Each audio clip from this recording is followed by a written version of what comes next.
अप्रैल से बदलते मौसम के बाद मौसम विभाग ने मानसून के आने में देरी होने की संभावना जताई है। IMD के मुताबिक सबसे पहले बताया गया था कि मानसून आने में 3 से 4 दिन की देरी हो सकती है, लेकिन मई के दूसरे हफ्ते के खत्म होने के साथ ही अब ऐसा अनुमान जताया जा रहा है कि मानसून आने में 3 से 4 नहीं बल्कि 10 से 12 दिनों की देरी हो सकती है। इस बार मानसून 12 जुलाई के आसपास आने के संकेत मिले।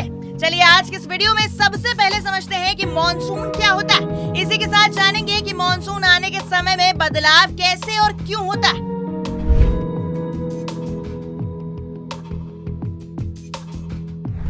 अरब सागर की ओर से भारत के दक्षिण पश्चिम तट पर आने वाली हवाओं को मानसून कहा जाता है, जिससे कि भारत, पाकिस्तान, बांग्लादेश के साथ साथ कई और देशों में भारी बारिश होती है।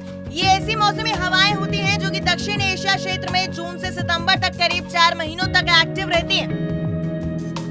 भारत में मानसून आमतौर पर 1 जून से 15 सितंबर तक करीब 45 दिनों के लिए एक्टिव रहता है। इसमें समर मानसून तेज हवाओं के साथ होने वाली बारिश है, जो कि अप्रैल से सितंबर के बीच होती है, और इसके बाद ठंड खत्म होने पर दक्षिण पश्चिमी हिंद महासागर से सूखी नम हवा भारत, श्रीलंका, बांग्लादेश और म्यांमार की ओर बहना शुरू हो जाती है। इससे मौसम में नमी आने लगती है और हल्की से लेकर तेज बारिश शुरू हो जाती है।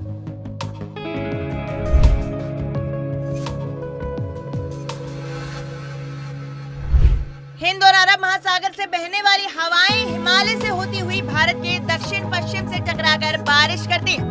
वहीं विंटर मानसून अक्टूबर से अप्रैल तक रहता है। उत्तर पूर्वी मानसून को विंटर मानसून भी कहा जाता है। इसमें हवाएं सागर की ओर चलती हैं। ये बंगाल की खाड़ी, हिंद महासागर और अरब सागर को पार करते हुए आती है। दक्षिण पूर्वी एशिया में विंटर मानसून कमजोर रहता है। दरअसल ये हवाएं हिमालय से टकराकर रुक जाती है और इनकी नमी भी कम रह जाती है। इसके कारण भारत में इस दौरान मौसम में गर्मी बनी रहती है। यही मानसून कुछ इलाकों में सूखे का कारण भी बन जाता है।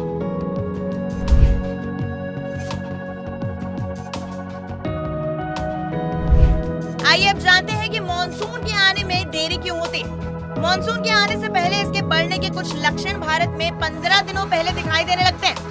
दक्षिण पश्चिमी मानसून आने से पहले भारतीय क्षेत्र में हवा का सर्कुलेशन, कन्वेक्शन और टेम्परेचर के पैटर्न में बदलाव देखने को मिलता है। मानसून में देरी होने का सबसे बड़ा कारण है भारतीय सब कॉन्टिनेंट पर मिड लैटिट्यूड वाली पश्चिमी हवाएं तेज चलने लगती हैं, जिसका एक छोटा सा हिस्सा वेस्टर्न डिस्टर्बेंस होता है। वैसे तो वेस्टर्न डिस्टर्बेंस से हिमालयी क्षेत्र और उत्तर पश्चिमी भारत के मैदानी इलाकों को प्रभावित करता है, लेकिन फरवरी 2023 में रिकॉर्ड गर्मी के बाद मई की शुरुआत तक मौसम ठंडा रहा। बेमौसमी बारिश की वजह से ठंड की अवधि बढ़ी और इसी कारण दक्षिण पश्चिमी मानसून में देरी हो गई।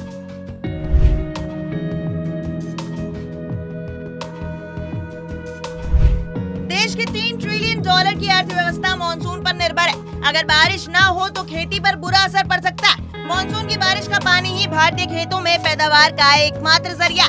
देश के किसान अपनी फसलों के लिए जून से सितंबर के बीच बारिश का इंतजार करते हैं, और जब बारिश नहीं होती है तब करोड़ों रुपयों की फसल बर्बाद होने की कगार पर आ जाती है। बात करें मानसून के धीरे धीरे बदल रहे पैटर्न की, तो पिछले 5 सालों में सिर्फ एक बार पहली जून महीने में मानसून ने दस्तक दी। केवल 2018 और 2022 में 2 दिन पहले 29 मई को, जबकि 2019 और 2021 में कुछ ही दिनों में बारिश ने दस्तक दे दी थी। मानसून आमतौर पर 1 जून को केरल तट से टकराता है, लेकिन इस साल 3 दिन देरी से 4 जून को दक्षिण पश्चिम तट पर बारिश होने की उम्मीद जताई गई। केरल में मानसून की शुरुआत के बाद 15 जुलाई तक पूरे देश में पहुंच जाता है। अब अगर केरल में ही मानसून देर से आएगा तो देश की बाकी हिस्सों में बारिश और देरी से होगी।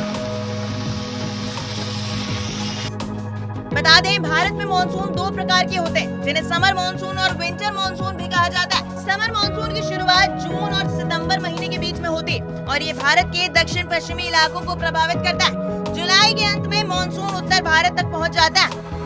समर मानसून को आप दूसरे शब्दों में साउथ वेस्ट मानसून भी कह सकते हैं। वहीं अक्टूबर और दिसंबर के महीने में आने वाले मानसून को विंटर मानसून कहा जाता है। विंटर मानसून तमिलनाडु और आंध्र प्रदेश जैसे राज्यों में बारिश करता है, जो कि नॉर्थ ईस्ट विंड्स की वजह से होता है। आपको कैसी लगी हमारी ये खबर, हमें कमेंट सेक्शन में जरूर बताएं। मौसम से जुड़े ऐसे ही अपडेट्स के लिए देखते रहे News 18 हिंदी ओरिजिनल्स।